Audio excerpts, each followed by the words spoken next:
ایک مرتبہ جرمنی جانا ہوا، شہر کا نام میں ارادتاً نہیں بتاؤں گا، تو وہاں ایک مرتبہ اس عاجز نے کچھ اللہ کی مدد، اللہ کی نصرت کے متعلق بیان کیا۔ بعد میں کھانے کا وقت آ گیا تو کھانے پہ ایک پاکستانی انجینئر صاحب ملے جو وہاں کافی عرصہ سے سیٹلڈ تھے۔ مجھے کہنے لگے جی میں آپ سے ایک بات عرض کروں؟ میں نے کہا کیا؟ کہنے لگے اللہ تعالیٰ مولویوں کی بڑی فیور کرتے ہیں۔ میں نے کہا بات تو سچ ہے۔ اب چونکہ کھانا کھا رہے تھے پھر وہ کھانا کھانے لگے، پھر کچھ دیر کے بعد کہنے لگے جی اللہ تعالیٰ مولویوں کی بڑی فیور کرتے ہیں۔ اب میں نے دیکھوں ظاہر میں کہ وہ تو بے شک نہ داڑھی تھی نہ کچھ تھا، ایک عام جیسے انجینئر کی زندگی ہوتی ہے، ایک خوبصورت نوجوان تھا عام زندگی گزارنے والا۔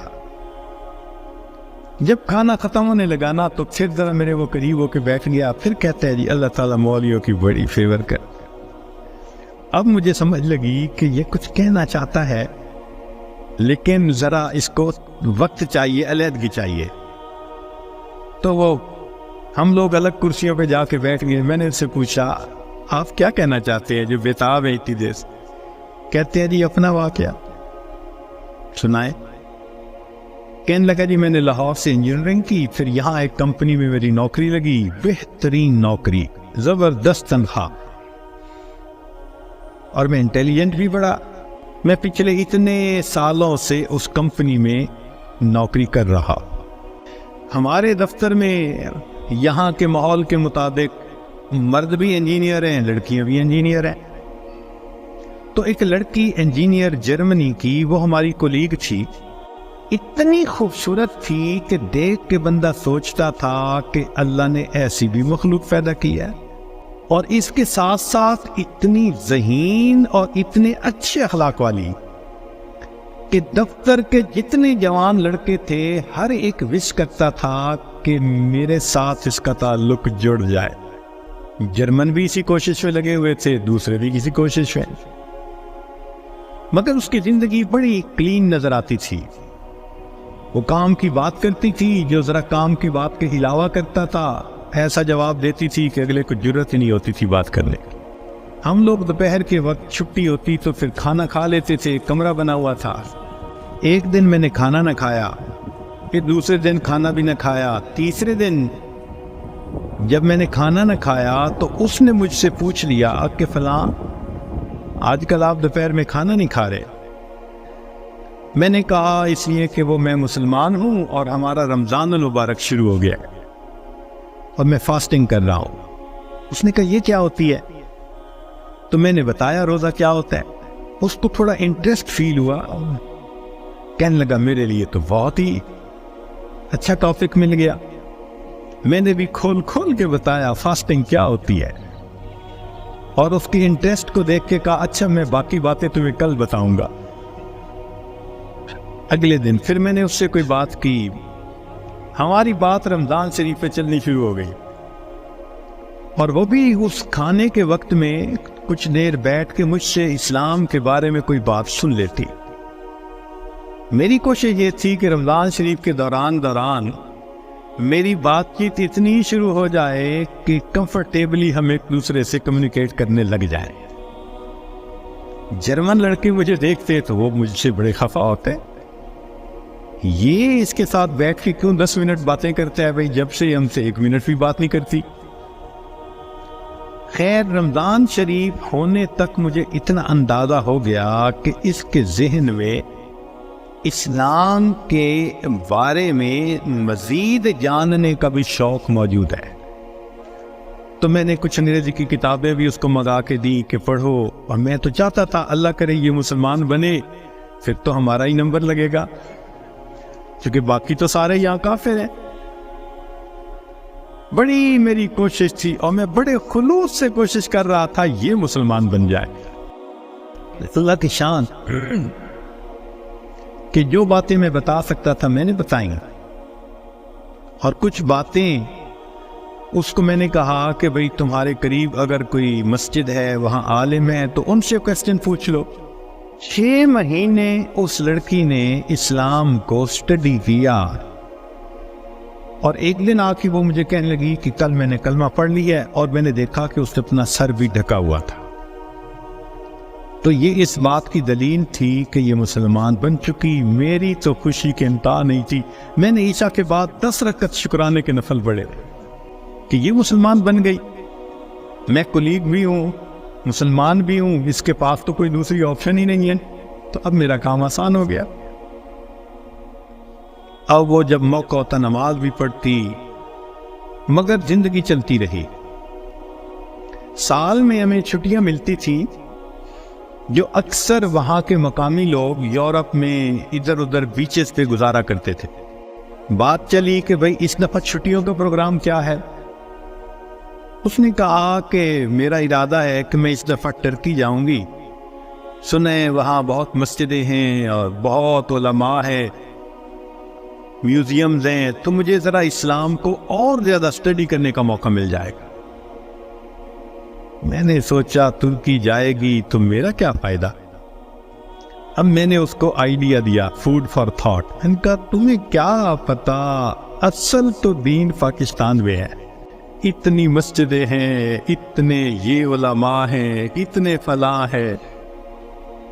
اب میں نے ایسی سہانی سٹوری اس کو سنائی کہ اس کو لگا کہ اگر مجھے دین سمجھنا ہے تو شاید وہاں انفارمیشن زیادہ مل سکیں گی۔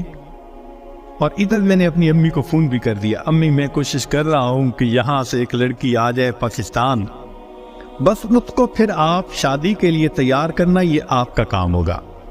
امی نے کہا بیٹا بات ہی کوئی نہیں۔ میری بہن ایک ایم اے انگلش تھی، ایک ایم اے اکنامکس تھی، بہنوں نے بھی کہا تو ایک دفعہ لے آؤ اس کو، ہم اس کو تیار کر لیں گی، مسئلہ ہی کوئی نہیں۔ اب میری کوشش کہ کسی طرح یہ سفر کرے۔ 2-3 دن وہ سوچتی رہی، پھر اس نے کہا کہ اچھا ٹھیک، میں نے ارادہ کیا ہے کہ ان چھٹیوں میں پاکستان جاؤں گی، مگر میں اپنی ارینجمنٹس خود کروں گی، تم فلائٹ نمبر بس بتا دو کب جا رہے ہو۔ تو میں نے کہا ٹھیک۔ اب جس دن میں نے فلائٹ پہ آنا تھا، اور اس نے بھی 2 لفظ کہے تھے کہ ہاں میں بکنگ کروا لوں گی، کہنے لگا کہ میں تو 1 گھنٹے میں نے 3 گھنٹے پہلے پہنچنے کی بجائے 4-5 گھنٹے پہلے پہنچا ہوا تھا۔ جلدی سے چیک ان کروا کے اب میں تلاش کر رہا تھا کہ کب آئے۔ خیر اس کو آنے میں کچھ دیر ہو گئی، مگر میں نے دیکھا کہ وہ آ گئی تو میں بڑا مطمئن ہو گیا، اب یہ پاکستان آ رہی ہے۔ خیر جب پاکستان اترے تو میرے گھر والے رشتہ دار سب مجھے ریسیو کرنے آئے ہوئے تھے، تو گھر کی عورتیں اس کو بھی ملی۔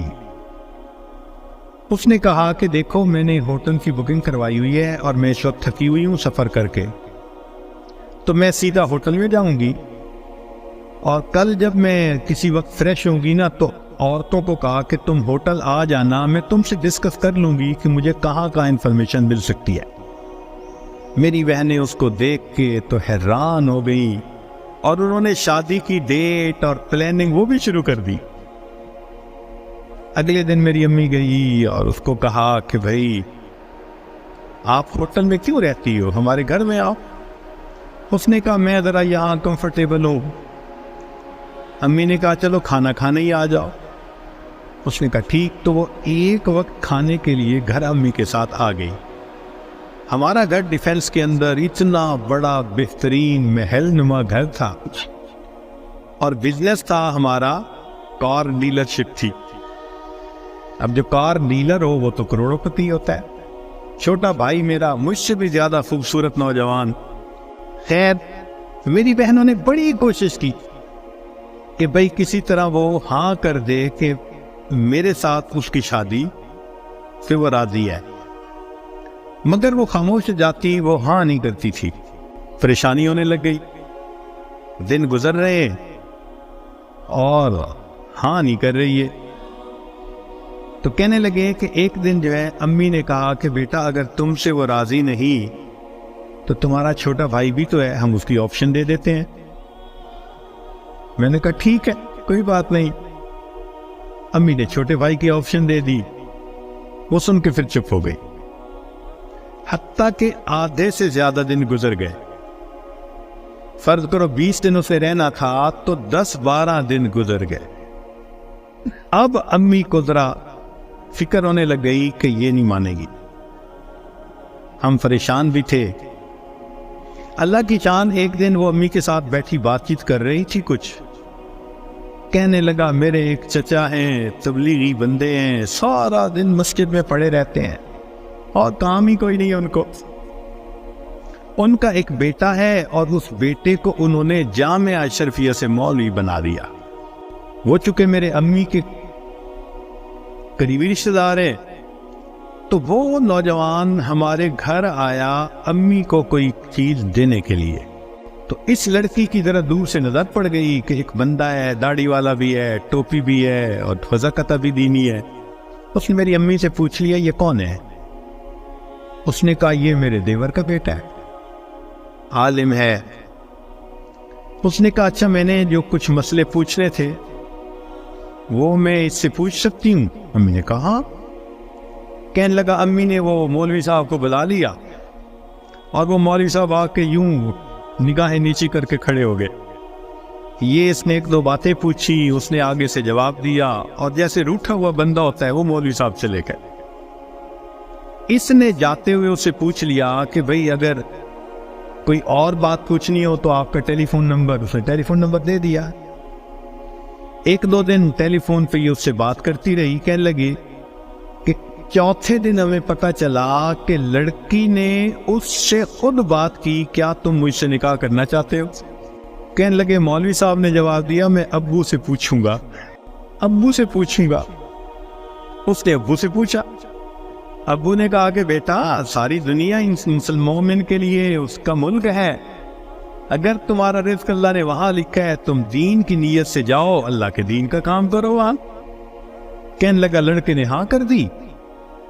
اگلے دن اس نے کیا کیا، وہ لڑکے نے اپنے دو چار رشتہ داروں کو بلا لیا، سادگی کے ساتھ نکاح ہو گیا۔